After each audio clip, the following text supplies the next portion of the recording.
Lakshmipur press ক্লাবের দ্বিবার্ষিক নির্বাচন, পুনরায় ভোট গ্রহণ, সহ সভাপতি পদে এম তৌহিদুর রহমান রেজা নির্বাচিত।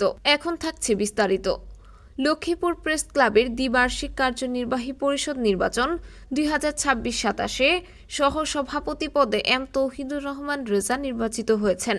ড্র হওয়ার কারণে 2 জানুয়ারি পুনরায় ভোট গ্রহণ অনুষ্ঠিত হলে তিনি এ পদে নির্বাচিত হন। এর আগে গত 30 ডিসেম্বর অনুষ্ঠিত নির্বাচনে অন্যান্য পদে ফলাফল ঘোষণা করা হয়।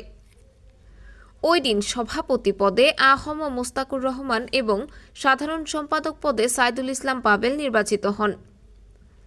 এছাড়া 30 ডিসেম্বরের নির্বাচনে যুগ্ম সাধারণ সম্পাদক পদে মীর ফরহাদ হোসেন সুমন, কোষাধ্যক্ষ পদে সোহেল রানা, সাহিত্য ও সাংস্কৃতিক সম্পাদক পদে মুস্তাফিজুর রহমান টিপু, ক্রীড়া ও সমাজসেবা সম্পাদক পদে মোহাম্মদ আরিফ হোসেন, দপ্তর সম্পাদক পদে রবিউল ইসলাম খান এবং প্রচার সম্পাদক পদে নাজিম উদ্দিন রানা নির্বাচিত হন।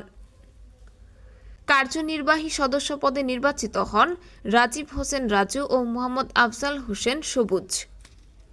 নির্বাচন কমিশন সূত্রে জানা যায়, সহসভাপতি পদে মোহাম্মদ জহির উদ্দিন ও এম তৌহিদুর রহমান রেজা সমান 29 ভোট পাওয়ায় ড্র সৃষ্টি হয়।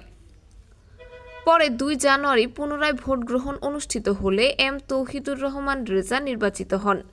30 ডিসেম্বর সকাল 9টা থেকে বিকাল 3টা পর্যন্ত একটানা লক্ষ্মীপুর প্রেস ক্লাব মিলনায়তনে ভোট গ্রহণ অনুষ্ঠিত হয়। এতে মোট 90 জন ভোটার তাদের মধ্যে ভোটাধিকার প্রয়োগ করেন।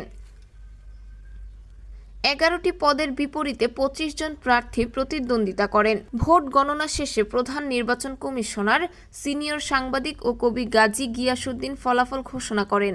নির্বাচন কমিশনের অন্যান্য সদস্য ছিলেন কাজী মাকসুদুল হক, কামাল উদ্দিন, রেজাউল করিম পারভেজ ও সানাউল্লাহ সানু।